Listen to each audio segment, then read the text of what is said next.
Hola a todos, bienvenidos al tercer episodio de Sin Censura. Hoy tendremos invitado especial a Sebastián González, así que sin mucho más que decir, quería que des una breve introducción sobre tu persona, Sebas. Hola, ¿qué tal Juan Pablo? Un gusto estar acá. Yo ahora mismo estoy estudiando la carrera de Ingeniería Mecatrónica en la Universidad Nacional de Asunción. Estoy en mi octavo semestre, que sería mi cuarto año, y tengo 22 años.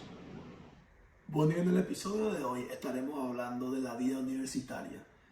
Quería justamente comparar tu vida universitaria en Paraguay y mi vida universitaria en Estados Unidos, que personalmente me parece un tema interesantísimo, que siempre que voy a Paraguay y hablo con mis amigos me doy cuenta de las diferencias que existen, así que me pareció esta una buena plataforma para informar a la audiencia y tengan una idea de por ahí a las personas que estén interesadas en ir a Estados Unidos o a las personas que están terminando el colegio y van a entrar ahora a la universidad en Paraguay.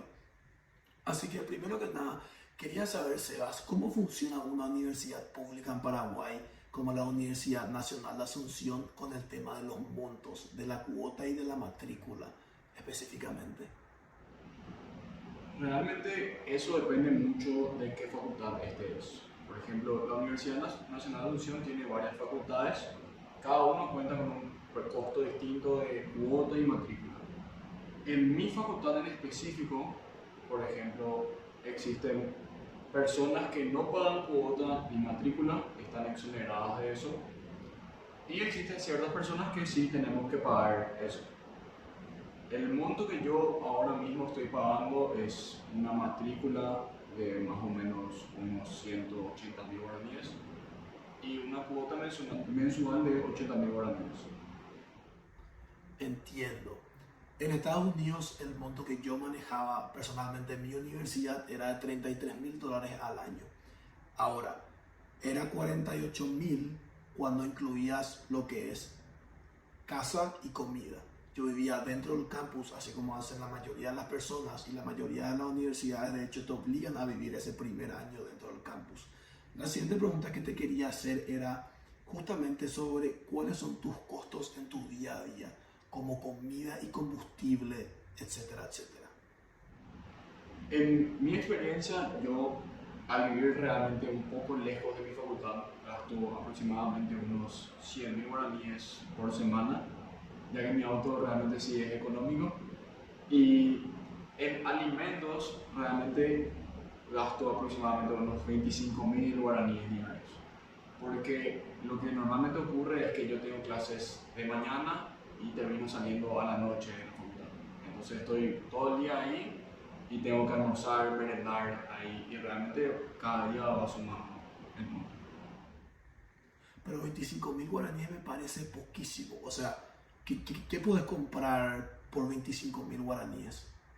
Y realmente con un 25.000 me da para merendar y capaz una media mañana y comprar mi almuerzo. De media mañana suelo comer unas dos empanadas. De almuerzo es un plato que te sirve en la facultad que viene con un jugo incluido. Y de merienda suelo comer alguna galletita o algo así. Ah, ok. ¿Y cómo funciona exactamente el tema del almuerzo? Esa parte me interesa para comparar un poco de cuál fue mi experiencia. ¿Qué es lo que comes exactamente? O sea, ¿tenés un menú diferente? ¿Cómo funciona? Sí, justamente por día van cambiando las opciones. Tenés más o menos unas 5 opciones para comer. Entonces sería de acuerdo a tus gustos. Ah, entiendo. Entonces es bastante similar a como en Estados Unidos. En Estados Unidos teníamos la cafetería, aparte de tener otros restaurantes dentro del campus y siempre teníamos bastantes opciones. Todos los días había un menú diferente, así que eso estaba bastante bueno. Y lo siguiente que te quería preguntar era cómo funciona exactamente el sistema con las clases y los exámenes. Porque personalmente, siempre que hablo con mis amigos de Paraguay, me parece que el sistema sinceramente es bastante malo. Siempre que me voy, por ejemplo, para Navidad, Año Nuevo, y le digo vamos a hacer algo, me dicen no puedo porque tengo que estudiar, tengo exámenes. Y te juro que quiero que me expliques un poco cómo funciona, porque me parece que está tan mal hecho. En mi facultad en especial, nosotros tenemos un horario realmente muy cargado, ya que tenemos clases de día, de tarde y de noche, depende 100% de tu horario. Y realmente a la larga va siendo pesado porque justamente yo, por ejemplo, voy a las 9 de la mañana a la facultad y termino saliendo a las 10 de la noche. Obviamente no tengo todo clases de corrido, tengo 1 o 2 horas de descanso, pero al final de todo mi día estoy en mi facultad. Y después de unos 2 o 3 meses se siente ya y empieza a ser muy pesado eso. Y eso me parece durísimo. ¿Y el tema de los exámenes, cómo funciona exactamente? Y nosotros, por ejemplo, contamos con 2 parciales, que serían nuestros exámenes de proceso, y tenemos unos 10 puntos también que van para taller o laboratorio o experiencias, visitas técnicas, depende de cada materia. Y eso va haciendo a lo largo del semestre. Luego uno tiene un cierto puntaje acumulado que le habilita a rendir final o un examen recuperatorio. Entiendo. Y con el tema específicamente de los horarios de las clases y los exámenes, o sea, ¿cómo es ahí el tema? ¿Te ponen una fecha? Porque te juro que no entiendo cómo pueden poner ciertas fechas de exámenes cerca de, como dije anteriormente, Navidad o Año Nuevo. O sea, ellos te están imponiendo esa fecha, no hay chance de que vos puedas elegir. El horario de las clases sí podés elegir dependiendo de la materia, ya que existen ciertas materias que tienen varias secciones. Entonces vos podés elegir en qué sección ir y de acuerdo a eso tenés el horario de esa sección. Con el tema de los exámenes, sí es algo que está definido ya y se rinde en tal día y en tal fecha. Entiendo. Bueno, brevemente para explicar cómo funciona el sistema en Estados Unidos. Básicamente yo como atleta necesitaba tomar un mínimo de 12 créditos por semestre. Cada clase normalmente vale 3 créditos, o sea, yo necesitaba un mínimo de 4 clases por semestre. Yo podía ver cuáles eran todas las clases que necesitaba, cuáles son los requerimientos para poder graduarme en la carrera que elegí. Entonces, tenés la oportunidad de elegir una clase a las 7 de la mañana o a las 8 de la noche. Vos tenías la opción también de elegir qué profesor querías y en cada área o cada requerimiento normalmente tenías 3 o 4 clases diferentes para elegir para cumplir con ese requerimiento. Yo normalmente, gracias a esto, podía estructurar mi día mucho mejor, porque yo como atleta tenía que entrenar todos los días a las 3, 4 de la tarde y muchas veces tenía también entrenamiento físico en la mañana.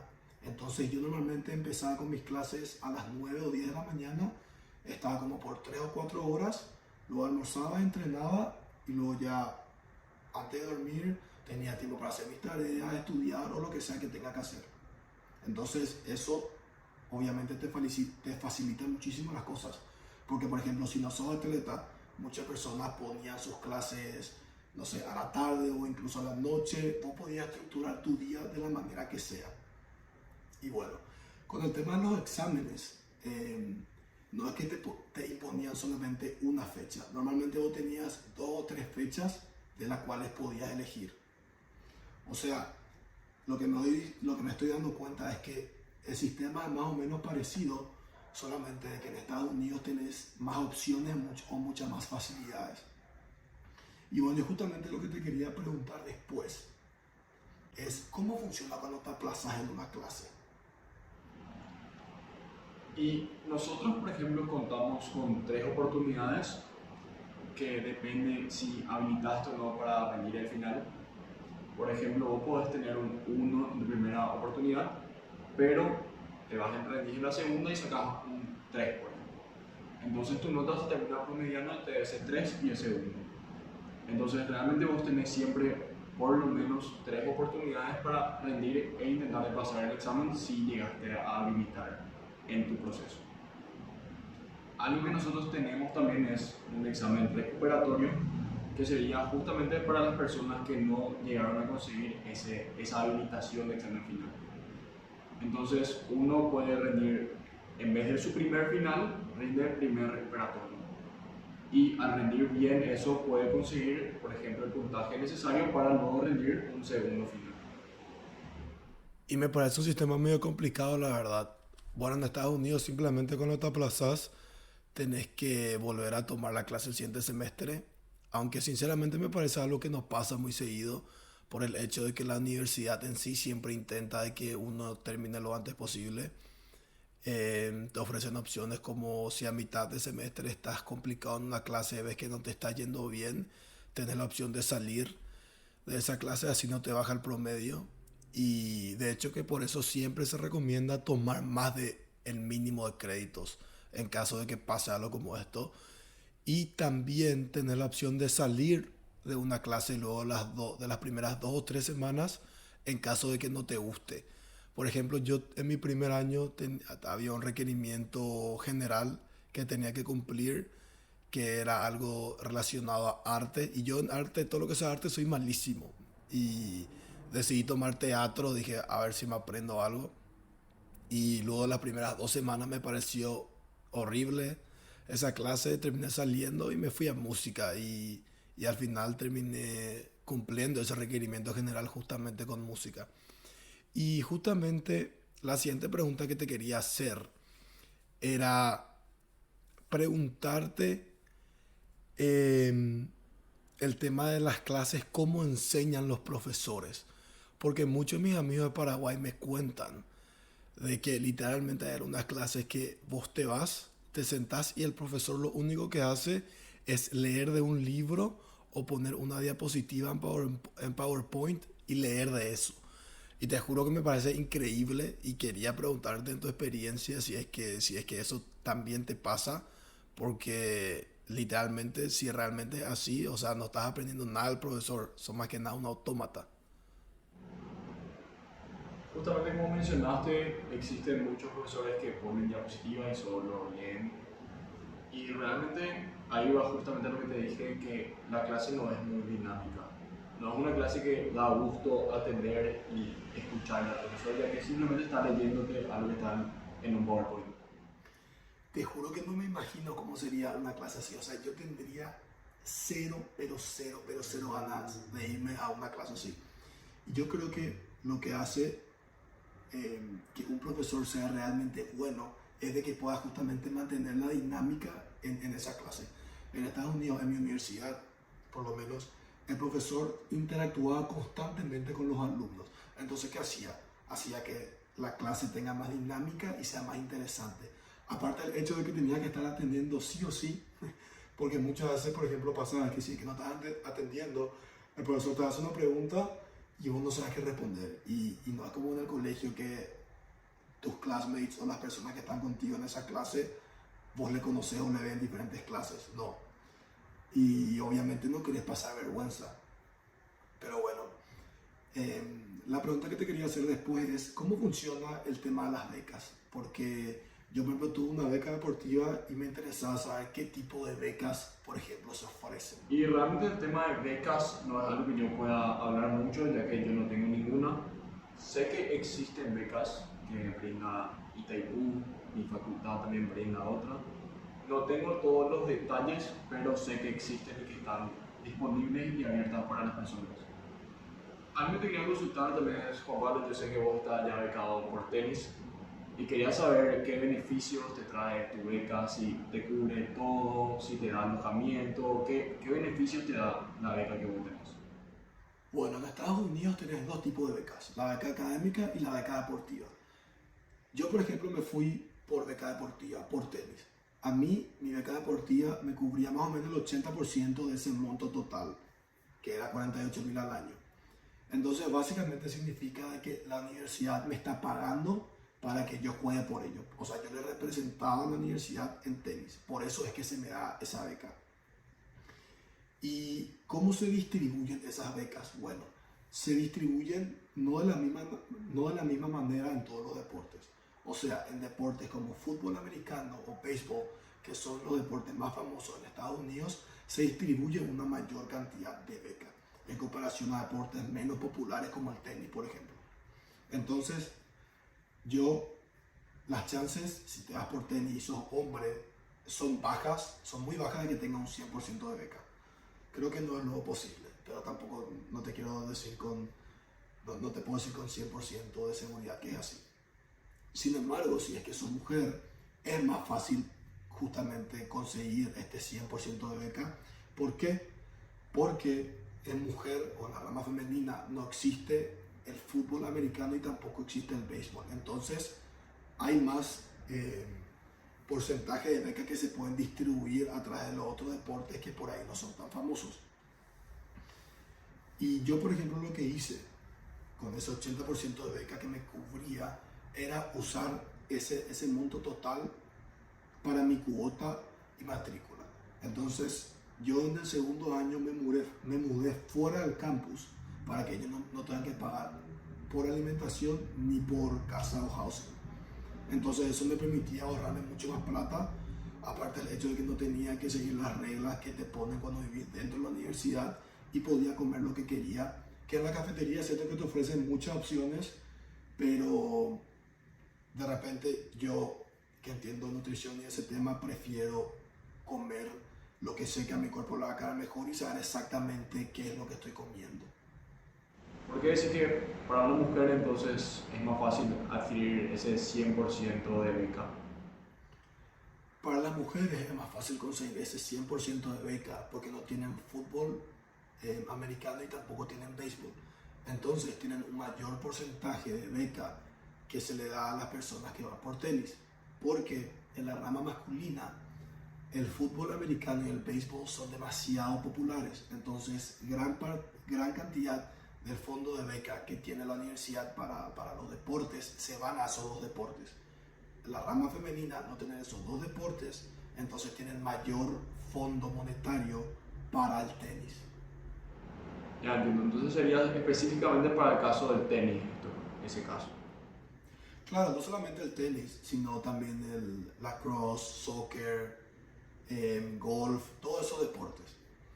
Pero bueno, ya cerrando un poco este tema, lo siguiente que te quería preguntar era, ¿cuál es el presupuesto que maneja la universidad en sí? ¿Qué tipo de facilidades, por ejemplo, ofrece la universidad a sus alumnos y cuáles son los equipamientos que tiene?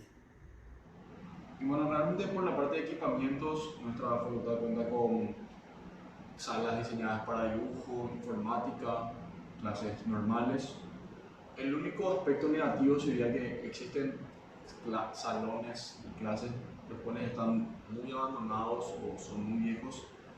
Entonces, por ejemplo, el aire acondicionado falla, el proyector ya no funciona correctamente y realmente se siente que no es un ambiente muy cómodo en el cual estar. Por la parte de ayuda que brinda la facultad, con todas las materias no existe esa tutoría, pero para materias de alta retención o que son muy complicadas, la facultad brinda justamente clases de tutoría extra para la gente que esté interesada. Entiendo, y bueno, obviamente como se imaginarán nosotros o en Estados Unidos no se tienen ese tipo de problemas con el aire acondicionado, si las clases están viejas. Realmente te ofrecen todas las herramientas, las clases están nuevas, tenés la última gama de computadoras. Y bueno, personalmente yo creo que a mí me motivaba eso para ir a aprender y creo que también hace que el aprendizaje sea más fácil cuando tenés más herramientas. Y en cuanto a facilidades, teníamos tutores para todas las clases, si de por ahí necesitabas ayuda extra, aparte también de tener clases extra, como por ejemplo, yo me acuerdo que llegué a ir a diferentes clases que eran, por ejemplo, en cuanto a cómo actuar cuando tenés una entrevista de trabajo, cómo son las entrevistas de trabajo o cómo hacer un buen currículum y ese tipo de cosas que por ahí no tienen que ver con tu carrera, pero que te ayudan bastante. Así que también teníamos bastantes facilidades. Pero bueno, antes de hacerte la siguiente pregunta y cerrando ya este tema, quería aprovechar que estás haciendo este podcast conmigo para hablar de nuestro vapeador Elvar. Voy a estar dejando acá la página Instagram que justamente se pueden comunicar con Sebas. Él le va a estar respondiendo en qué locales estamos vendiendo actualmente nuestro producto o de dónde pueden por ahí pasar a buscar. Así que no sé si querías justamente hablar un poco con la audiencia sobre eso, Sebas. Sí, conmigo se pueden comunicar sin ningún problema. Tienen el link de la página de Instagram. Yo les voy a estar respondiendo por ahí. Y les animo a que prueben el pot Elfar porque realmente es un pot increíble. Es el mejor sabor que hay. Y todas las personas que probaron hasta ahora me dijeron que es el mejor pot que fumaron en su vida. Bueno, y ya concluyendo este tema, no se olviden también de darle like o me gusta y suscribirse al canal, que eso nos ayuda bastante con el algoritmo. Así que bueno, la siguiente pregunta que te quería hacer era, ¿vos crees que estudiando por tu cuenta podrías aprender un área de tu carrera sin la necesidad de ir a la universidad o de tener un profesor? Yo creo que sin un profesor no se podría decir porque sí o sí necesitas de alguien que te vaya enseñando eso. ¿A qué me refiero con esto? No necesitas estar en una facultad o en una universidad para aprender las cosas, sino que con el internet hoy en día puedes aprender cualquier cosa. Por ejemplo, en mi carrera se enseña mucho programación y la mayoría de los programadores que se dedican justamente a eso aprendieron por internet, o sea, con cursos ahí, YouTube, hay demasiadas formas que uno puede ir adquiriendo conocimiento. Yo creo que si es algo que te gusta y que realmente estás interesado, puedes aprender de mil formas, no necesariamente tiene que ser una carrera universitaria. 100%. Y hablando un poco de experiencia propia, yo creo que lo más importante es realmente ser apasionado y tener esas ganas de aprender. Yo, por ejemplo, estudié CIS, que sería Computer Science, y estudié más que nada esa carrera porque me daba la opción de quedarme 2 años más trabajando luego de graduarme, pero no era una carrera que me apasionaba tanto y realmente puedo decir de que no aprendí tanto en eso. Pero justamente una rama que siempre me apasionó muchísimo es el tema de la nutrición, de los entrenamientos, y yo me eduqué por mi cuenta y hoy en día puedo decir de que soy una persona que entiende bastante sobre esa área. Sí, justamente como dijimos, yo creo que una persona si realmente le apasiona y le interesa algo, puede ser muy bueno en eso, ya que es algo que estás constantemente viendo, constantemente aprendiendo y siempre mejorándote en eso. Exacto. Yo lo que creo es que de repente cuesta encontrar algo que te apasione o por ahí lo que te apasiona pensás de que es algo medio estúpido. Yo, por ejemplo, fue más o menos en 2016-2017 que tuve una experiencia con el tema de la nutrición, que me fui a nutricionista por primera vez y tenía una meta que conseguí, pero que sufrí muchísimo y me costó muchísimo llegar a esa meta, que era bajar de peso y conseguir más músculo. En ese momento, como lo era nutricionista, me di cuenta de que estaba perdiendo peso y realmente me estaba viendo de la manera en la que quería verme. Pensaba de que estaba en lo correcto.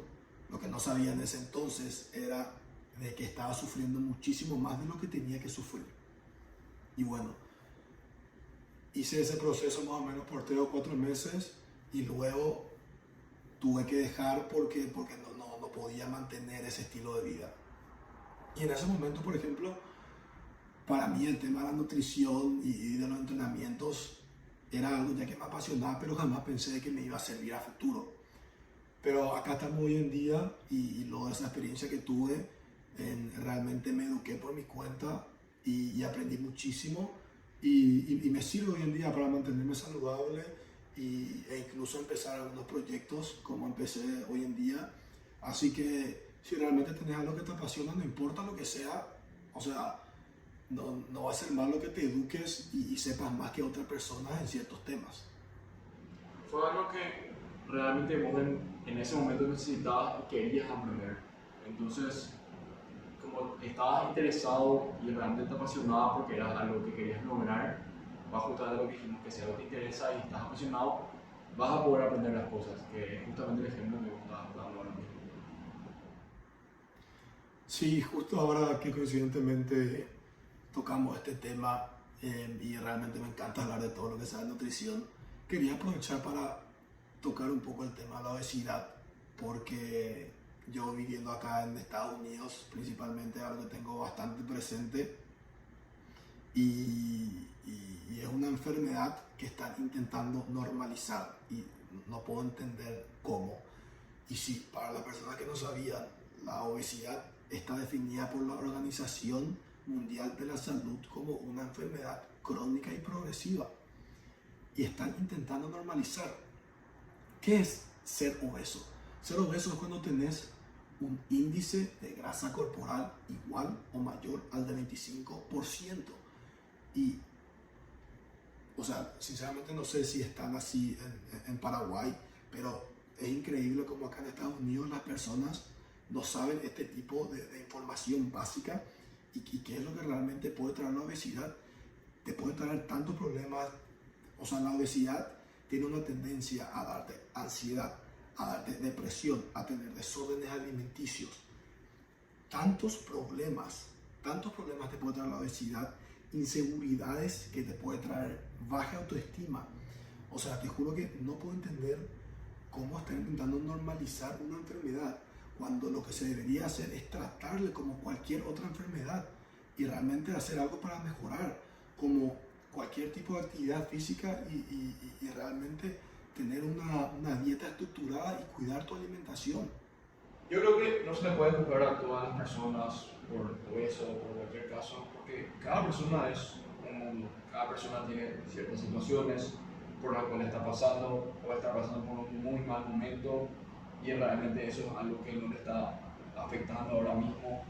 Entonces, generalizar así y decir que todo el mundo, nadie debe ser obeso, es algo que no está correcto desde mi punto de vista. Pero eso que vos decís de que se está queriendo normalizar, eso sí está mal visto.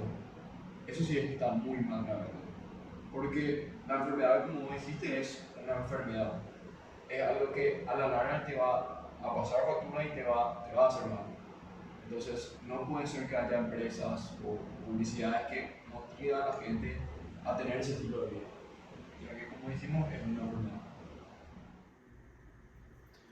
Obvio, claro que hay que tener mucho cuidado al juzgar porque realmente no conoces el mundo de cada persona, así como dijiste, pero el hecho de hacerlo ver como algo normal o natural, ahí es donde están tan equivocados.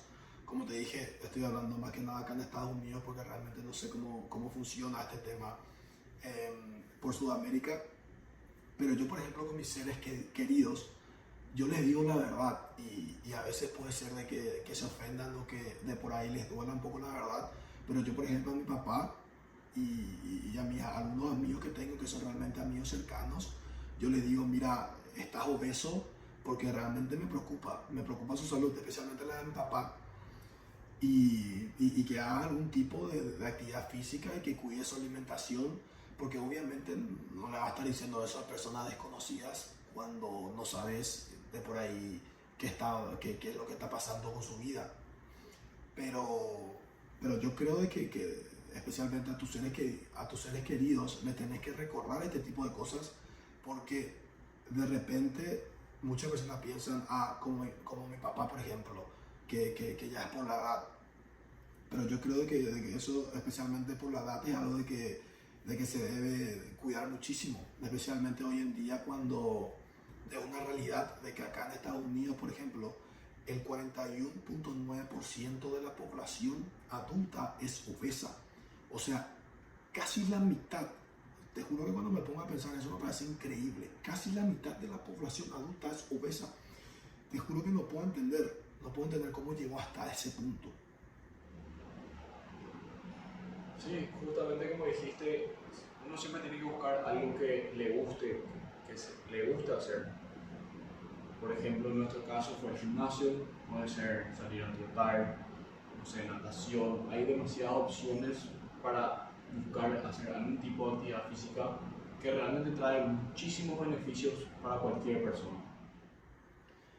100% y así justamente como dijiste, trae muchísimos beneficios. Y hablando específicamente del gimnasio, te va a traer beneficios como ser más constante, ser más disciplinado, te sube la autoestima, te hace ser más productivo y muchas personas no saben, pero irte al gimnasio libera endorfinas que literalmente combaten la ansiedad y te mejora el estado de ánimo. Y estos son solamente algunos beneficios que te trae el gimnasio. Y aún así, solamente el 2.36% de la población mundial tiene una membresía para irse al gimnasio. O sea, me parece increíble. Yo creo que va mucho por la comodidad de la gente, porque sinceramente empezar y tener ese estilo de vida, porque realmente es un estilo de vida, de ir todos los días a entrenar, a hacer natación, a hacer cualquier tipo de actividad física, es algo que cuesta, es algo que no es para nada fácil. Por eso algo que yo le recomendaría a la gente es que vaya cambiando de a poco el estilo de vida, que intente siempre cambiar pocas cosas. Por ejemplo, algo que pasa mucho es que la gente dice, bueno, a partir de enero empiezo el gimnasio, mi dieta, empiezo a dormir temprano, quiere cambiar de una drásticamente toda su vida. Y eso es algo que puede ser que te salga, pero es muy complicado porque estás cambiando demasiados factores al mismo tiempo. Un consejo que yo te daría es que vaya cambiando a poco. Por ejemplo, decir, bueno, esta semana por lo menos me voy a ir 3 veces al gimnasio. Y intenta de que todo ese mes te vayas 3 veces al gimnasio. Y cada vez intenta ir metiendo más y más cosas. Por ejemplo, cada 6 meses yo apunto a irme a entrenar los 5 días a la semana y que sea costumbre y que no sea algo que me sea complicado hacer. Entonces vas haciendo por pasos, no es que haces un cambio rotundo de todo. Sí, la mayoría quiere hacer cambios drásticos y imagínate que el 96% de las dietas acá falla. ¿Por qué pasa eso?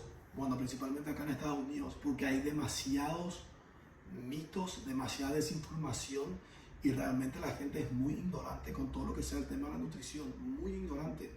Y quieren hacer cambios demasiado drásticos. O sea, por ejemplo, estamos en enero y estas personas de repente tienen algún evento, tienen un casamiento en marzo. Entonces se meten en alguna dieta que tienen cambios súper drásticos, bajan de repente de peso, si es que llegan a realmente perder todo el peso para el casamiento, que muchas veces ya antes se rinden, pierden el peso de una manera demasiado rápida, que no es saludable, y encima lo que pasa después es de que tienen el famoso efecto rebote, que en muchos casos no solamente terminan ganando todo el peso que tenían antes, sino que ganan más peso, porque eso, hacer estos cambios tan drásticos de repente te generan desórdenes alimenticios, que es mucho más común de lo que la gente cree, mucho más común. Y bueno, como estamos hablando de repente de algunos tips en cuanto a la nutrición y lo que sea ir al gimnasio, acabo justamente de empezar un nuevo proyecto que es que me creé una página Instagram donde voy a estar justamente dando tips de entrenamientos, cómo perder de peso y todo este tipo de cosas. Voy a dejar mi página Instagram acá por si me quieran seguir. Así que, bueno, eso. Realmente yo les aconsejo que le sigan a Pablo porque yo con él empecé a evitar cursos de gimnasio, él me ayudó mucho con los entrenamientos, con la dieta. Y yo sentí muchos cambios cuando empecé a escucharle. Realmente es alguien muy bueno en el tema del fitness. Bueno, antes de concluir, quería que me cuentes un poco, si es que podés, cuál fue la razón por la cual vos te enamoraste del gimnasio. Me interesa saber a ver si es que es un poco parecida a la mía o no. Realmente la razón por la que yo me enamoré de entrenar es porque yo creo que hace unos 2 años y medio más o menos estuve en uno de los momentos más bajos de mi vida. No estaba bien psicológicamente, diría que estuve muy cerca de llegar a una depresión y realmente me sentía muy mal. Y yo sentía que el único momento en el cual yo no pensaba en todas esas cosas negativas y estaba feliz era realmente cuando me iba a entrenar. O sea, esas 2 horas al día eran mi paz, digamos. Y eso me ayudó mucho a llevar la situación, sinceramente. O sea, yo esperaba el día por irme a entrenar y era algo que era increíble. Esas horas eran 100% paz, sentía que todas esas cosas malas se iban. Y después, a la larga, pensando, dije, fue algo que en mis peores momentos me ayudó. O sea, en mi peor situación hasta ahora que tuve en mi vida, era algo que me hacía súper feliz. Y dije, ¿por qué si ahora estoy bien dejaría de hacer eso? O sea, si algo que me ayudó en los peores momentos, en los buenos momentos también me va a seguir ayudando. Y con esa mentalidad, yo digo que 100% todos los días me iría a entrenar. O sea, obviamente hay días que no me quiero ir, pero me acuerdo de eso y digo, vale la pena, fue algo que me ayudó muchísimo. Bueno, gracias por compartir esa historia. Y la razón por la cual yo me enamoré del gimnasio, bueno, puede sonar un poco estúpida por ahí para los oyentes. Bueno, a mí realmente siempre me gustó irme al gimnasio desde chico, siempre me gustó tener buen físico, y, pero nunca tuve esa constancia por diferentes motivos. De repente, como jugaba tenis y era atleta, no podía realmente crecer mucho porque me hacía lento en la cancha y ese tipo de cosas. Pero el momento en el que realmente yo me enamoré del gimnasio fue en 2019, cuando justamente, puede sonar un poco estúpido, pero cuando en ese momento mi pareja terminó conmigo, mi pareja en ese entonces, y tenía el corazón roto. Y por ahí la persona que me conoce sabe de que yo soy una persona que vive con cero estrés, una persona súper positiva. Y bueno, para mí ese momento fue durísimo. Y como dije, fue el momento más bajo de mi vida. O sea, no me podía sacar de la cabeza eso, y todo el tiempo pensaba y estaba triste, y no era que yo quería pensar sobre eso, era que literalmente no podía parar de pensar sobre eso y estaba súper triste. Y bueno, el irme al gimnasio era el único momento en el cual, así como dijiste, tenía paz. Era el único momento en el que yo me podía ir y sacarme toda la mierda que tenía en la cabeza, porque mi cabeza literalmente estaba llena de mierda 24/7. Y era el único lugar donde podía encontrar esa paz, así como dijiste. Y literal esperaba todos los días para irme al gimnasio. Muchas veces me quedaba horas y horas porque era el lugar donde me sentía feliz.